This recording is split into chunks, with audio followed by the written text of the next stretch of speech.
जदीद तकाज़े, खित्ते के हालात और पावर शिफ्टिंग का ये सीज़न आपकी भी पावर को शिफ्ट करेगा। मरकरी जब भी एरीज एंगल पर हो तो कैंसेरियंस को ये फैसिलिटी मिलती है कि वो अपनी प्लानिंग्स पर नज़रसानी करते हुए मुश्किल प्लानिंग को आसान कर सकते हैं। ये आपकी speed of success, achievements of successes, respect level, authority level.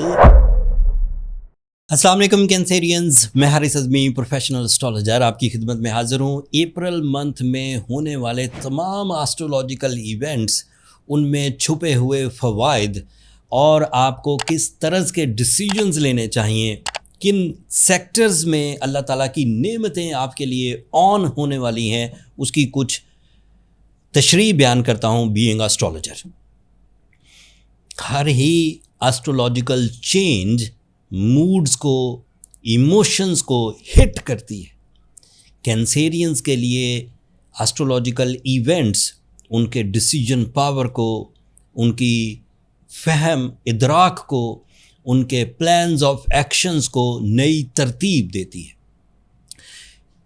अप्रैल के शुरू ही दिनों में फुल मून हो जाएगा, आपका रूलिंग प्लैनेट है, और आपके लिए फुल मून आपके 4th एंगल पर होगा।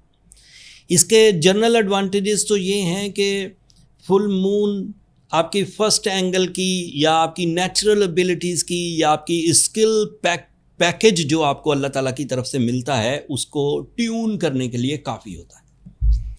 फुल मून से जो लाइट कैंसेरियंस को मुयस्सर आती है उससे उनकी मैच्योरिटी, फोकसिंग स्किल्स, मामला फहमी एंड दिलचस्पी के अमूर में जिद्दत आती है, स्ट्रेंथ आती है, वो ज़िम्मेदार होने लगते हैं।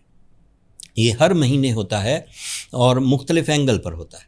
इस दफ़ा 4th एंगल पर होने का मतलब ये है कि वो इन्वेस्टमेंट्स का सोचेंगे। इस दफ़ा 4th एंगल पर फुल मून होने का मतलब ये है कि वो अपनी फैमिली के फ्यूचर को सिक्योर करने की प्लानिंग करेंगे। इस दफ़ा फुल मून होने की वजह से, 4th एंगल पर होने की वजह से वो अपनी प्रॉपर्टी एंड अपनी जो ज़हनी और रूहानी तर्ज की कैफियत हैं उन्हें पुरसकून करने की कोशिश करेंगे। Property investment, property buying, property के प्रॉब्लम्स सॉल्व करने की कोशिश करेंगे। फिर न्यू मून भी इसी महीने हो जाएगा 19 तारीख को, एंड वो आपके 9th एंगल पर होगा। अगर कोई कैंसेरियन ट्रैवलिंग करना चाहता है, अगर किसी कैंसेरियंस को हायर एजुकेशन एग्ज़ाम्स की प्रिपरेशंस करनी है, अगर किसी कैंसेरियंस को अपनी तालीमी कारकर्दगी में सब्जेक्ट्स को चुनना है, अगर किसी कैंसेरियन को तालीम के लिए किसी दूसरे एरिया में जाना है तो ये महीना उसके लिए बेहतरीन है। तो ये 2 पॉइंट फुल मून के और न्यू मून के मैंने आपको बयान की। बट इससे बड़ी खबरें अभी मौजूद हैं, जैसा कि मरकरी एक पावरफुल प्लैनेट है जो आपकी प्लानिंग्स में, आपकी क्रिएटिविटी में, आपकी एक्यूरेसी में, आपकी कम्युनिकेशन में अहम रोल अदा करता है। वो 15 अप्रैल को एक बेहतरीन पोजीशन पर आ जाएगा। जब आप बात कर रहे होंगे, इवन आप दुश्मन से भी बात कर रहे होंगे, तो आप अपने रूल्स बहुत अच्छे अंदाज से, अपने टर्म्स एंड कंडीशन बड़े अच्छे अंदाज से प्रेजेंट कर सकेंगे। 80% चांसेस हैं कि आप अपनी बात मनवा लेंगे।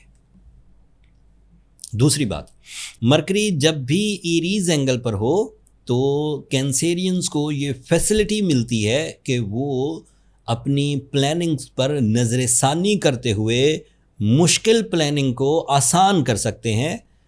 लॉन्ग टर्म प्लानिंग को शॉर्ट टर्म प्लानिंग में बदल सकते हैं। कम प्रॉफिटेबल प्लानिंग को हाई प्रॉफिट में बदल सकते हैं। एंड इन तब्दीलियों का ड्यूरेशन भी, मतलब इन चीज़ों पर फैसला करना भी आपको आसान होगा। थोड़े टाइम में ही फैसला कर लेंगे, may be on the same day या ऑन द स्पॉट। सोचने के लिए टाइम नहीं चाहिए होगा, आप सेटिस्फाइड वे में अपने डिसीजंस ले सकेंगे। तीसरा प्लैनेट सुनिए, सूरज जब ये वीडियो आपके पास आएगी तो कैरियर एंगल पर ही होगा, लेकिन 20 अप्रैल को सूरज आपके 11th एंगल पर आ जाएगा। जब तक वो कैरियर एंगल पर है तब तक वो आपके मटेरियल एडवांटेजेस, एक से ज़्यादा सोर्स ऑफ इनकम, पार्टनर्स को अपने साथ मिलाकर काम करने का दिल करना, उलझे हुए फंसे हुए पैसों या फंड्स का वापस निकल आना, नई इन्वेस्टमेंट अपॉर्चुनिटीज़ आना, 20 अप्रैल तक ये होता रहेगा। 20 अप्रैल के बाद जब सूरज आपके लिए 11th एंगल पर आएगा तो वो कामयाबियां जो सिर्फ आप अपनी इनफरादी ताकत से, फिज़िकल एनर्जी से, अवेलेबल नॉलेज से या अवेलेबल रिसोर्सेज से कर रहे थे, वही ताकत कंबाइन एफर्ट्स में दूसरों की इन्वेस्टमेंट से, दूसरों के रिसोर्सेज से आप ज़्यादा बड़े पैमाने पर कर सकेंगे।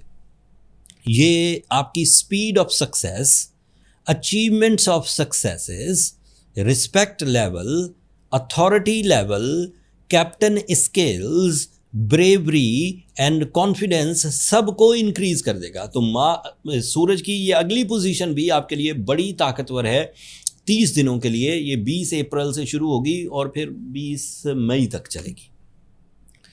इस प्लैनेट के पॉजिटिव होने से कुछ और भी एडवांटेजेस हैं जो दीगर प्लैनेट के साथ मिलकर आपको मिलेंगे। सूरज 11th एंगल पर combine effort, high level of achievements, individual achievement से हटकर बड़ी अचीवमेंट ये तो देगा ही देगा। साथ में आपकी जो अनसेटिस्फाइड कंडीशंस थी, काम भी करे जा रहे थे, प्लान भी करे जा रहे थे, बट सेटिस्फाइड नहीं हो रहे थे, वो सेटिस्फैक्शंस भी मिलेंगी।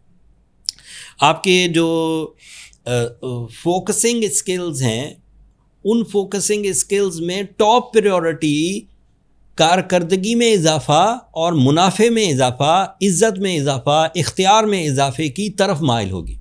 तो अब फोकस सिर्फ इस बात पर नहीं होगा कि मुझे काम करना है, अब फोकस इस बात पर होगा कि मुझे अफेक्टिव काम करना है जो तरक्की की स्पीड को तेज़ करे।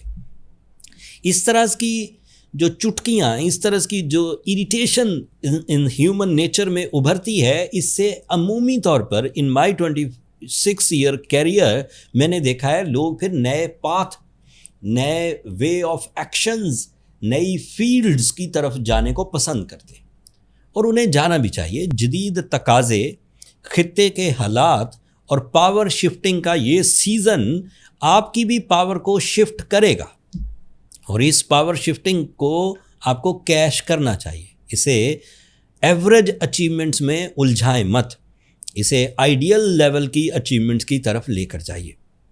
फिर अगला इवेंट होगा मार्स 9 अप्रैल को आपके कैरियर एंगल पर अपीयर होगा। सूरज ऑलरेडी कैरियर एंगल पर है 20 अप्रैल तक।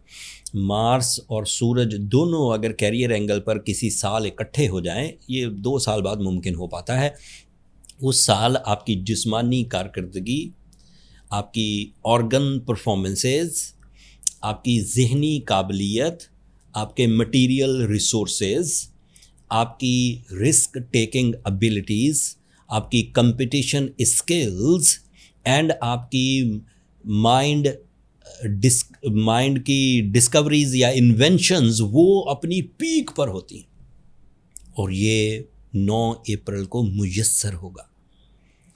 प्रॉब्लम सॉल्विंग होते जाएंगे कैंसेरियंस, तसादुम कम होने लगेगा, कामयाबियां ज़्यादा तेज़ी से आएंगी, रेजिस्टेंस लेस होंगी, स्मूथ होंगी एंड लंबी और बड़ी चलने वाली होंगी।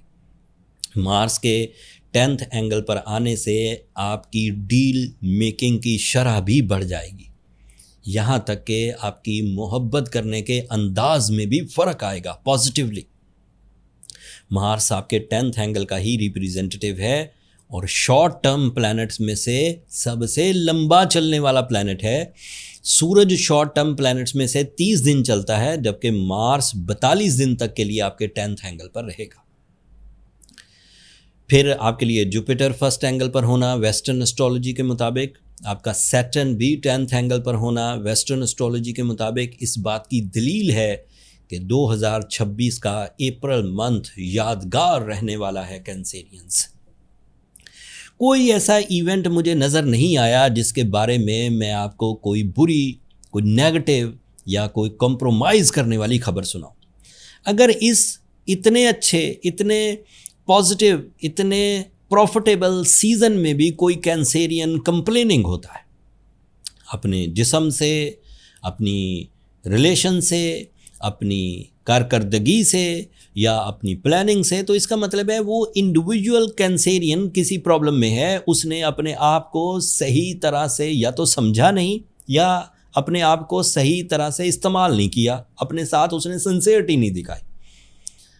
अपने सोने जागने की हैबिट्स, अपने खाने पीने की हैबिट्स, अपने मामलात की हैबिट्स, अपने तालीम की हैबिट्स उसने डिस्टर्ब कर रखी। अगर कोई ऐसा कैंसेरियन हो तो मेरा मशवरा है उसे सूरह शम्स की तिलावत दिन में 5 दफ़ा करना चाहिए। ये एक अफेक्टिव रेमेडी है इस्लामी पॉइंट ऑफ व्यू से, जिससे खैर और बरकत आती है, दिल में इत्मीनान पैदा होता है। वैसे ही अल्लाह ताला का फरमान आलीशान है कि अल्लाह का ज़िक्र दिलों में इत्मीनान पैदा करता है। अला बिज़िक्रिल्लाह तत्माइनुल कुलूब। और साथ में साइंटिफिक रेमेडी के तौर पर अगर कैंसेरियन रूबी भी अच्छी क्वालिटी का, फाइन क्वालिटी का, नेचुरल मुयस्सर आ जाए, महंगे होते हैं थोड़े, लेकिन अगर मुयस्सर आ जाए तो ज़रूर पहनिए। इससे आपकी नेचुरल स्किल्स मज़ीद polish, boost up, secure and repair हो जाएंगे। बहुत अच्छे रूबीज़ एस्ट्रोजेम्स की ऑनलाइन स्टोर पर भी मौजूद हैं। अगर आप पहले कोशिश करिए अपने इर्द गिर्द में जिस भी कंट्री से आप हैं, अगर वहाँ मुयस्सर आ जाए और आपको रूबी बाय करने के इंफॉर्मेशन, एक्सपर्टीज़ एंड नॉलेज है तो आप वहाँ से बाय करिए। बट अगर आपको लगे कि ना तो आपके पास इंफॉर्मेशन है, ना तो आपको पता है कि कहाँ से बाय करना है, तो फिर पूरे एतमाद से आप एस्ट्रोजेम्स की ऑनलाइन स्टोर से बाय कर सकते हैं। वहाँ जिमोलॉजिस्ट आइडेंटिफाई करके स्टोन लिस्ट करते हैं, तो वो आपकी हीलिंग के लिए मददगार साबित होंगे। आखिरी बात, मैंने कोशिश की इस पूरे मसरूफ़ महीने, इस लकी मंथ की तमाम बुलेट पॉइंट्स आप तक पहुंचा दूं। फिर भी अगर आपके दिल में कोई ऐसी बात हो जो इस व्लॉग में मैं बयान नहीं कर सका, तो कमेंट्स में इजहार कर दीजिएगा। मैं इन्हीं इवेंट्स को मद्देनज़र रखते हुए आपके सवाल का जवाब दे दूंगा। अब मुझे और मेरी टीम को अपनी दुआओं में याद रखिएगा। कैंसेरियंस, चैनल को सब्सक्राइब करना मत भूलिएगा। आप लोगों की सब्सक्रिप्शन हमारी हौसला अफजाई की वजह बनती है। अगले हफ्ते अगले टॉपिक तक के लिए इजाज़त दीजिए। अल्लाह ने के बाद।